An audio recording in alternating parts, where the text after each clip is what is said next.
bà cái rốt chỉ đẹp xua từ cán bụng mang của nó kia bà cứ ngày đấy cứ miền clip video thay mấy cái đôi chỉ qua miền thay mấy update chạy chun từ cán bụng mang của nó kia là sao tại nhóm ăn khơi nhờ rút hiệp bay thề mùi ní cứ sạn khlang mình đến mình đang thạp bật rồi coiอย่างnào thế tại sao tại miền bao hôn riêng quạt comment rồi chỉ prapในรูปแบบใบทะเลนิทาชีมาโตซองสรีชนำปีปอนมาภัยปรามุ้ยได้จังลุในเรือตีบซาหอยตามรูปแบบนี้คือปัจเจกทามาโตนี่คือเมียนในเรือตีบซาตัวตายมันดองมันแมนจีรูกัดต่อยเต้นะพวกมาพวกนักเนี่ยตามยมมือจังพวกมาพวกนักเนี่ยโยนอย่างน่าได้ให้จมพูการดีเทลไว้ยมส้มสมัยลำอัดใครตายมันดองตามมาใบได้พวกมาพวกนักเนี่ยอาจเมื่อเคยดูเนี่ยจมพูรูปนี้คือใบทะเลตรมแต่ปีสันหลักเต้ហើយវាជាវីដេអូខ្លីដែលបង្ហោះនៅក្នុង TikTok ដែលមានរយៈពេលខ្លីខ្លាំងមែនទែនហើយយើងឃើញថាមានពីរផ្នែកដែលសំខាន់នៅក្នុងការបែកធ្លាយនេះ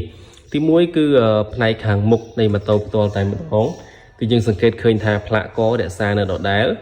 តែម NCX ក៏ដូចជាតែមសុវត្ថិភាពគឺរក្សានៅកន្លែងដដែលប៉ុន្តែអ្វីដែលពិសេសនោះគឺថាតែម design ថ្មីសងខាងនេះគឺស្អាតខ្លាំងមែនទែនដោយយើងមានពណ៌សលាយជាមួយនឹងកាឡាឆ្នោត2ពណ៌លឿងនិងពណ៌មាសបាទហើយតែមនេះគឺស្អាតខ្លាំងមែនទែនចំពោះខ្ញុំ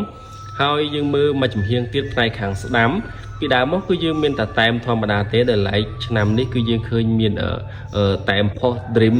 នៅផ្នែកខាងមុខផងដែរពុកម៉ែបងប្អូននេះគឺលយខ្លាំងមែនទែនហើយចំពោះខ្ញុំចំពោះផ្នែកខាងមុខនេះខ្ញុំឲ្យ10លើ10តែម្ដងដោយសារតែខ្ញុំស្រឡាញ់តែបែបហ្នឹងការ design គឺមើលទៅមានលក្ខណៈច្នៃប្រឌិត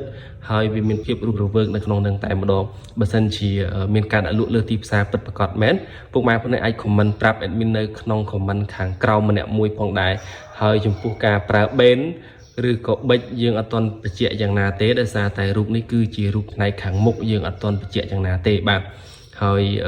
មួយសន្លឹកទៀតគឺផ្នែកចំហៀងដែលយើងអាចមើលឃើញពីខាងមុខគឺមានលេខ125យើងអាចបញ្ជាក់បានថាម៉ូតូនេះគឺប្រើប្រាស់ជាមួយនឹងកម្លាំង 125cc ដដែលចំពោះម៉ាស៊ីនគឺយើងអត់ទាន់បានឃើញទេតើម៉ាស៊ីនមួយវាមានការកែប្រែឬក៏ប្រើជាប្រព័ន្ធបេនសាំងវិញបើសិនជាបេនសាំងវិញគឺស្អាតខ្លាំងមែនទែនចំពោះម៉ូតូមួយនេះហើយបើយើងមើលតែមផ្នែកខាងក្រោយទៀតចំហៀងហ្នឹងគឺយើងអាចមើលឃើញថាតែមគឺស្អាតដូចលក្ខណៈខាងមុខដែរគឺវាស្អាតជាងដោយសារតែតែមនេះមិនសូវជាធំប្រហែលទេពុកម៉ែបងប្អូនគ្នាហើយក៏មានតែម trim ពណ៌ទឹកមាសនៅផ្នែកកន្ទុយក្រោយយើងមើលឃើញថាស្អាតខ្លាំងមែនទែនដោយសារតែមួយរយៈក្រោយទូទៅនេះគឺ trim គឺមានតែមពណ៌សពណ៌ទឹកប្រាក់ឥឡូវនេះគឺយើងមានតែម trim ពណ៌ទឹកមាសគឺស្អាតខ្លាំងមែនទែនចំពោះចំណាប់អារម្មណ៍របស់ខ្ញុំតែមផ្នែកចំហៀងនេះគឺរឹតតែស្អាតជាងផ្នែកខាងមុខតែម្ដងយើងមើលទៅគឺលេចស្អាតតែម្ដងការដាក់តែមចេញមកសានេះគឺស្អាតខ្លាំងខ្ញុំសង្ឃឹមថាតែមសង026គឺបែបនេះគឺខ្ញុំប្រកាសជាស្រឡាញ់ខ្លាំងហើយចំពោះពុកម៉ែបងប្អូនគ្នាវិញយល់យ៉ាងណាដែរតើម៉ូតូនេះគឺដាក់លក់នៅលើទីផ្សារពិតប្រាកដឬក៏មិនមែនទេពុកម៉ែបងប្អូនអាច comment ប្រាប់ admin ម្នាក់មួយនៅក្នុង comment ខាងក្រោមហើយចំពោះតែបែបនេះតើពុកម៉ែបងប្អូនចង់ឃើញចេញពិតប្រាកដឬក៏យ៉ាងណាខ្ញុំគិតថាវាជាពិតប្រាកដហើយដោយសារតែវីដេអូខ្លីនេះខ្ញុំគិតថាវាស្អាតតែសម្ពោះខែនេះ